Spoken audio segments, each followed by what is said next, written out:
Apresentação: Nilson Leão.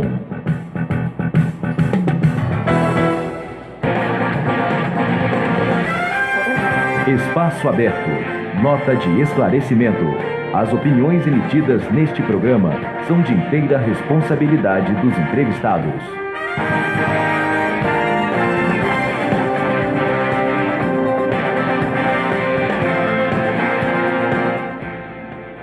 5h33, não, conferindo, 5h37, agora sim, 5h37 para você, e estamos abrindo aí o nosso espaço aberto desta quinta-feira. Hoje, um espaço aberto especial, nós vamos dar enfoque aqui à Câmara Municipal de Cantagalo, exatamente. Recebo aqui o vereador João Bosco. Havíamos anunciado, inclusive, a presença do seu presidente, o vereador Ocimar Merim Ladeira, nosso Pulunga, né, que, por motivos realmente, né, aí não pôde, né, comparecer. O Bosco, inclusive, fará justificativa. Recebo também o chefe de gabinete, nosso Ângelo Machado, é isso? Firme. Aí. E o Lauro Orato, que é o assessor de imprensa e comunicação da Câmara. Vereador João Bosco, boa tarde. Boa tarde, boa noite, Nilson, ouvintes da Rádio 94 FM, minha saudação especial aos cantagalenses que estão nos ouvindo nesse momento. Estamos aqui para falar sobre a segunda conferência da cidade, que a Câmara está promovendo esse ano. Ano passado teve a primeira, e vamos falar um pouquinho sobre a temática da conferência, sobre a história de Cantagalo, enfim, sobre esse projeto que é muito interessante, que é de projetar, de fazer com que o cantagalense dê a devida importância, não só o cantagalense, mas todo aquele interessado por história de Cantagalo e história da região, né? Através desses debates que nós estamos desenvolvendo em Cantagalo, na data da emancipação política e administrativa de Cantagalo, que é o 9 de março. Perfeitamente. Ano passado nós tivemos aí como tema o Mão de Luva, né, na história de Cantagalo, e agora nessa segunda conferência, que acontece exatamente no dia 9 de março, teremos o tema As Minas de Cantagalo, né, e também vamos falar do Conselho Ultramarino do século XVIII. Temos aí o conferencista, enfim, e também os debatedores. Perfeito. Essa conferência, esse projeto da Conferência da Cidade obedece uma estrutura temática. No ano passado, a primeira conferência deu voz aos primeiros tempos da história de Cantagalo, que é exatamente a segunda metade do século XVIII, em que a então região proibida a ocupação dos colonos, a então região denominada Sertão dos Índios Brabos, né, foi invadida por um bando de garimpeiros vindo de Minas Gerais. Esse bando era liderado pelo Manuel Henriques, o Mão de Luva. Portanto, no ano passado, nós trouxemos um especialista em mão de luva, o professor doutor Rodrigo Oliveira, de Minas Gerais, que nos deu uma aula belíssima sobre as pesquisas dele em relação a esse personagem curioso, né, e muito interessante da história de Cantagalo e da história da região, que é o Mão de Luva. Esse ano a gente prossegue um pouco nessa reflexão, mas evidenciando as décadas posteriores, ou seja, final do século XVIII, início do século XIX. Exatamente no ano em que a coroa portuguesa percebe a importância dessa região, a importância econômica, a possibilidade de ouro, de existência de ouro e de organizar essa atividade do garimpo de ouro em Cantagalo e na região, porque quando a gente fala dessa denominação do debate desse ano, as Minas Novas de Cantagalo, nós estamos falando não especificamente somente no território de Cantagalo como é hoje. Nós estamos falando de 14 municípios da região que eram denominados dessa forma. Minas Novas. Minas Novas de Cantagalo. Então, o que acontece? Depois da captura do Mão de Luva, depois dele ser levado para Vila Rica, ser condenado, levado para o Rio de Janeiro e tudo mais, a coroa ficou alerta com relação a essa região. Num primeiro momento, se proibia a entrada para que não houvesse um caminho alternativo de escoamento do ouro das Minas Gerais para o litoral. Então, a região estava proibida exatamente por conta disso, porque só poderia haver um caminho de escoamento do ouro, que era o caminho chamado hoje de Estrada Real. Na época não tinha esse nome, na época era Caminho Novo, que ia da região das Minas, primeiramente até Paraty, depois região das Minas até o Rio de Janeiro. Então não poderia haver nenhum caminho alternativo. E é por isso que essa região era proibida, para não se fazer um chamado descaminho, um caminho alternativo de escoamento de ouro. O Mão de Luva, ele não respeitou essa interdição, entrou, garimpou e foi descoberto pelas autoridades portuguesas e foi levado para Ouro Preto, a antiga Vila Rica, e depois para o Rio de Janeiro. Só que a coroa portuguesa percebeu a potencialidade dessa região em termos de ouro, ou mesmo a possibilidade de existência de ouro em quantidade aqui. E aí começou a ordenar as coisas, né? A fazer com que estimular a vinda de colonos, distribuir datas auríferas, ou seja, áreas para o pessoal explorar ouro. Então, essa segunda conferência, que vai ser proferida pelo professor doutorando César Augusto Ornelas Ramos, ela dá conta exatamente disso, desse segundo momento, do momento em que a coroa portuguesa percebeu que essa região não teria que ficar mais interditada à ocupação, teria que ser aberta à ocupação exatamente para a coroa portuguesa conseguir tributar, conseguir recursos através da exploração do ouro. Perfeito. E, só para complementar, já que eu falei que as conferências seguem uma estrutura temática, primeira conferência, Mão de Luva, segunda conferência desse ano, esse segundo momento do final do século XVIII, início do século XIX, né, o interesse da coroa portuguesa por essa região, com a possibilidade de existência de ouro em quantidade aqui. E a terceira conferência, nós já estamos planejando, olhando o futuro, 2020, no ano que vem, 2020. No ano que vem, vai versar exatamente sobre o desenvolvimento da cultura cafeeira aqui, porque o ouro fracassou, não se sabe exatamente, né, as pesquisas vão revelar, não sabe se não tinha muito ouro ou se o ouro foi todo explorado. Mas, enfim, no início do século XIX, a situação aqui deu uma reconduzida. Para onde? Para o lado do café. Então, a terceira conferência vai ter como tema exatamente o desenvolvimento da cultura cafeeira. Começa o ciclo do café. Cantagalense. Perfeito. Bem, professor João Bosco, vereador, né, do Poder Legislativo cantagalense, vamos agora abordar o assunto Conselho Ultramarino. Perfeito. Vamos lá, aqui do século XVIII.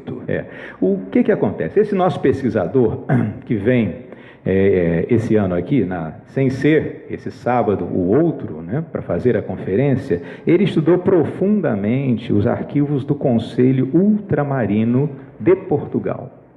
E o que é o Conselho Ultramarino? É, na verdade, um órgão que havia naquela época e que levava as questões de todas as colônias portuguesas, e o Brasil era uma colônia portuguesa, para apreciação do rei de Portugal. E acumulava documentos,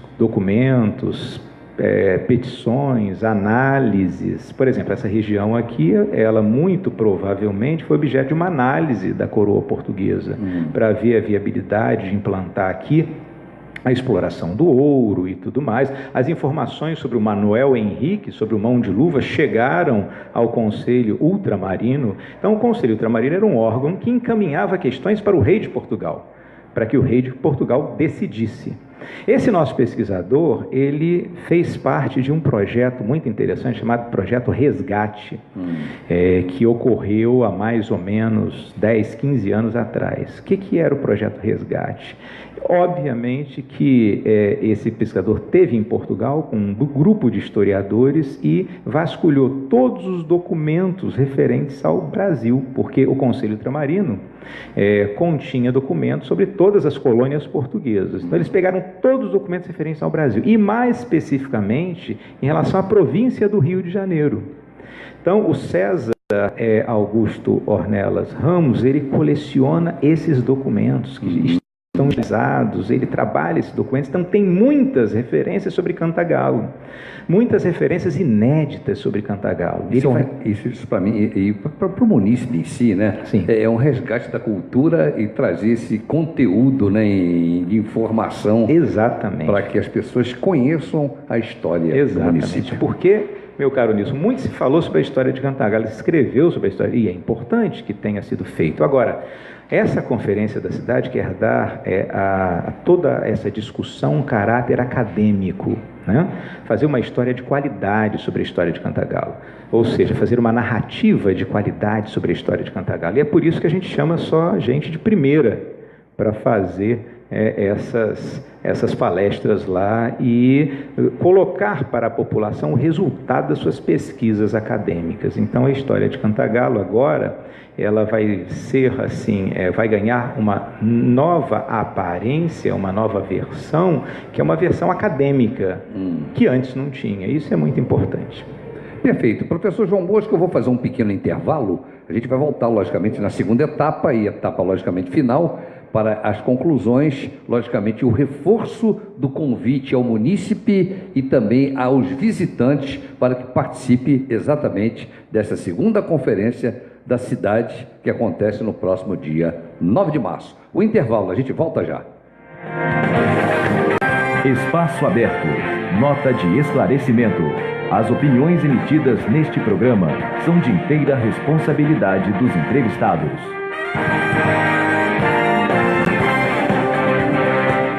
Agora, faltando 7 minutos para as 6 da tarde, é o Espaço Aberto com a Câmara Municipal de Cantagalo. Estou conversando com o vereador e professor João Bosco, que nos fala da segunda conferência da cidade, que vai acontecer exatamente no dia 9 de março, onde o tema são as Minas Novas de Cantagalo, na documentação do Conselho Ultramarino do século XVIII. História, Cantagalo vem dando realmente um enfoque a esses assuntos, principalmente no sentido do resgate da cultura.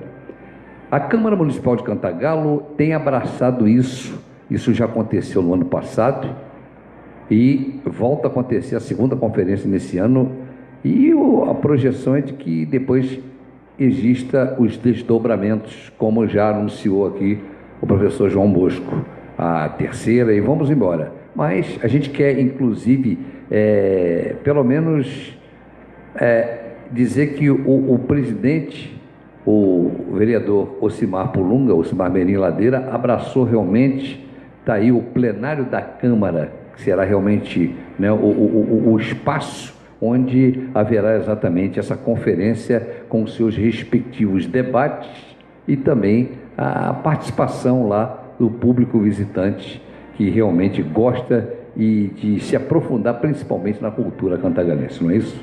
Perfeito, meu caro Nilson. O que ocorre é o seguinte, é que nós sempre temos grande apoio da presidência da Casa para realizar esses eventos de cunho histórico, de cunho cultural, exatamente porque há um entendimento geral na Câmara de que a Câmara tem que fazer o seu papel.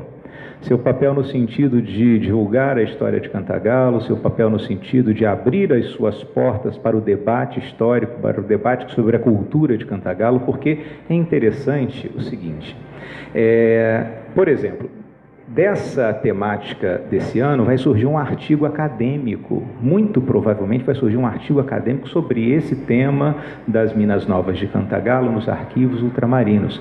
E o que acontece? Em Vassouras, que é um outro local muito importante do estado em termos históricos, toda a projeção de Vassouras, até mesmo em termos turísticos, começou com os historiadores, Quem chegou lá primeiro para fazer pesquisa e fazer trabalho foram os historiadores, que, obviamente, né, perceberam e divulgaram a importância de Vassouras no ciclo do café. Em Cantagalo, a gente está promovendo esse mesmo movimento, e é por isso que o Centro de Memória, Pesquisa e Documentação de Cantagalo, que é um órgão importante lá do município, apoia e organiza também essa conferência, porque a ideia é aproximar os historiadores do tema, é fazer com que os historiadores pesquisem o tema, produzam trabalhos acadêmicos para recolocar Cantagalo no Vale do Café. Recolocar Cantagalo foi um dos segmentos mais importantes do Vale do Café no seu lugar, que é o seu lugar na história, que é exatamente um lugar de importância, um lugar de relevo. Então, quando a gente leva essas propostas para a Câmara de Cantagalo, a gente tem todo o apoio da presidência, do presidente Ocimar Pulunga, da mesa diretora, dos demais vereadores, e também conta com a iniciativa, a presença do Centro de Memória e Pesquisa e Documentação de Cantagalo, que são parceiros nesse projeto.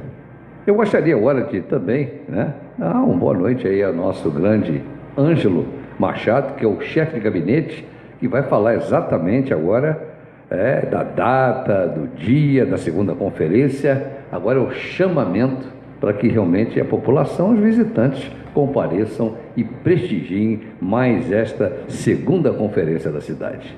Boa noite, Ângelo. Boa noite, Nilson. Boa noite, ouvintes da 94. Nilson, então só para reforçar, né? Estaremos aí dia 9 de março, após o Carnaval, né? Próximo sábado após o Carnaval, realizando essa segunda conferência, né, da cidade.